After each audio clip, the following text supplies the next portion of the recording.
But this is Kath Stancheshan on BBC Radio WM, and it's the time that we welcome every day a guest into the studio. We have everyone and anyone from the West Midlands telling us a bit about their life. And today it's Alan Lusty. He was born in the Black Country, calls Worcestershire home now.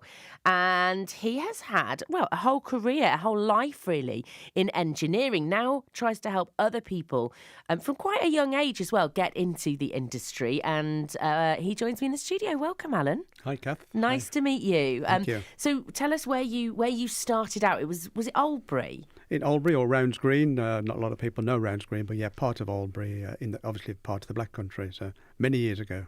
Many years ago, not that many, not that many. And you grew up there. Was it a sort of happy life? What do you remember about growing up in that bit of the West Mids? I think the Black Country. We have a family of four, so 3 boys, 1 girl, and we didn't come from a well-off family. So certainly, Alan wasn't gifted with money or money from the family. So it was a case of the whole family had to fend for ourselves, but.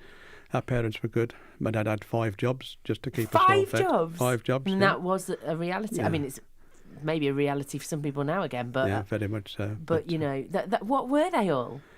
He didn't have a car at the time, so one of his jobs was carrying parcels around on a push bike. And I actually remember him coming home once to tell him he'd been picked up by the policeman because he'd been carrying too many boxes on his push bike, So, and then he also sold television rentals, insurance rentals. We had our own business making suits or selling suits, which was the Lusty family thing, which we all thought that may take off at one stage, but it didn't really take off. But no, our dad was... I mean, that's entrepreneurial, though. It was. Because that's a wide range of different things. Very much so. And it was a case of, I need to feed a family of 6, and he did whatever he needed to feed the family of 6. Which bit were you most interested in as a kid? From my father, yeah, or from I think from my father. I always followed him around. So I watched my dad building houses, or not building houses, but working on the house. So DIY. Alan always took things apart and tried to put them back together. So I think from the early age of 5 and 6, I can remember, working in engineering. So that practical side of it. Yeah, 100%. I was practical.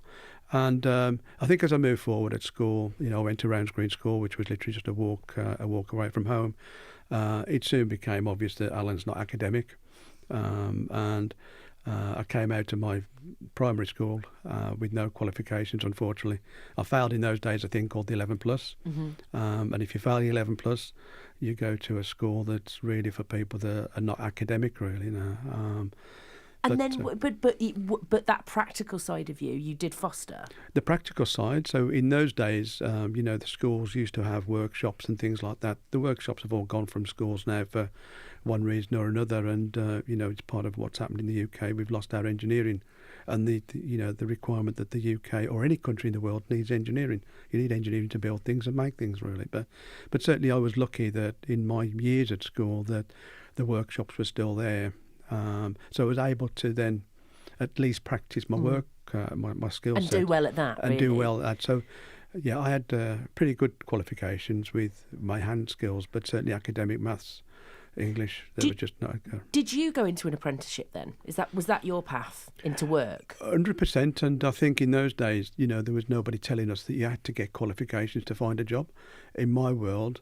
You could find a job by being an apprentice. So, unfortunately, schools didn't help me much at that time to find my apprenticeship. But no, I wanted to go out. I found my own apprenticeship. And where was that? And it was a company called Albright and Wilson, which once again was, it started in Albury. When I joined, it was 110 years old. So very much, but it was one of those places to have an apprenticeship, an engineering apprenticeship. Was it heritage? What sort of manufacturing was it then? It was actually a company that made pretty nasty chemicals. So they were phosphorus based, and I think we all know about phosphorus from school. It explodes into flames as soon as it comes into air. But we made things like washing powder, the acid that goes into Coca-Cola, lots of nasty stuff. Things that coat or take rust off cars. So pretty nasty chemicals. But you learn a lot there. 100%. But I think, Kath, the thing that changed, that I left school with next to no qualifications. I got my apprenticeship.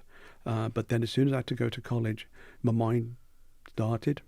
And while I was at college, it kicked in. And I think, what we all know nowadays is that if it was now people at school like Alan, they would be picked up as not interested in school. And I was interested in school. I just could not learn at school. I think it's a really important message because we do tend to put everyone into the same... I mean, it's different now. It's a little bit different now. But you still have to get everyone through the same system. Whereas actually, some people, they don't kick in till later. No. They don't...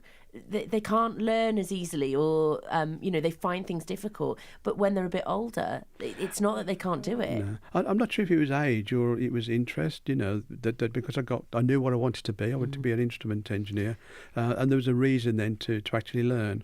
I suppose at school, my mind was telling me there's not necessarily a reason to learn here. But so you went into engineering, you went into manufacturing, you did your apprenticeship. You learned, you found that passion for it really. When did it become obvious that you wanted to break away and do your own thing? I think, I had a couple of jobs, but that took me into various areas across the UK. That includes food manufacturing, petrochemical. I played in the, I worked in the atomic energy area. So there was nothing that frightened Alan when it comes to engineering. At the age of 30, I think it was time to start my own. I was getting frustrated where I was in helping start a business, but Alan was frustrated because the business either wasn't moving fast enough, it wasn't moving in the direction that I wanted it really. And you started ADI Group, is that how you say it? ADI Group, ADI Group, and I know that the group's does lots of different things, doesn't it? Yeah. But one of the big things is apprenticeships, and you're quite passionate, aren't you, about getting young people into that world? Very much so. I mean, we're a multidiscipline business, and all of our work, 95% of our work is within manufacturing. So we actually service the manufacturing sector. So people like Cadbury, Jaguar Land Rover, Rolls-Royce, Coca-Cola, BP, a varied amount of different types of and we've still got one. Sector. I mean, it's a lot. Obviously, there's been a lot of decline in manufacturing, but do you think that's sort of reviving a little bit again? I think, certainly it is reviving, Kath, and the problem we have now in the UK is that we've lost our engineering base, our core base. And the last number says we're something like 400,000 engineers per annum short at the moment to meet the demand. And what we do at ADI is not to say, well, that's the government's problem or somebody else's problem. What we do, it's actually business's problem to sort that issue out. And what part of that is encouraging young people who are going to be the future of it? Because you've got a pre-apprenticeship, haven't you? It's kids as young as 14. Yeah, so as far as we're concerned, it's our responsibility. And I think because of my background at the age of 12 and 14, I was frustrated with the fact that, I had to be academic. But now we know you don't have to be academic in order to, to get on in life. So our part of building and trying to work this problem that we have in the UK is to work with schools. So we've been working for schools for probably 15 years now. And our pre-apprentice programme brings children into our into our workplace at the age of 14. And this is actually a qualification. We've got it to a level where it's accepted as a qualification. So by the time they're 16, they have this start of their career. Is that one of the most rewarding things you've ever done? Definitely, yeah. I mean, it's nice to win work. It's nice to work from great companies, but to see your company blooming on youngsters, and we actually have children now at the age of 18, and they say I've been at ADI for 4 years, and you think we didn't leave school till you were 16, yeah. But they didn't. They see their starting point with ADI at the age of 14, which is really. Really nice, really. And, it's passing it on. It's passing that legacy on. Yeah, it's been lovely to speak to you, Alan. It's Thanks, gone Scott. Quick, isn't it? It always does. I got to wrap it up there, but it's been great to meet you and to talk about that side, which is such a big deal in the West Midlands as well, and that maybe people forget we've still got a wealth of that going on, and for kids that maybe want to look at something different.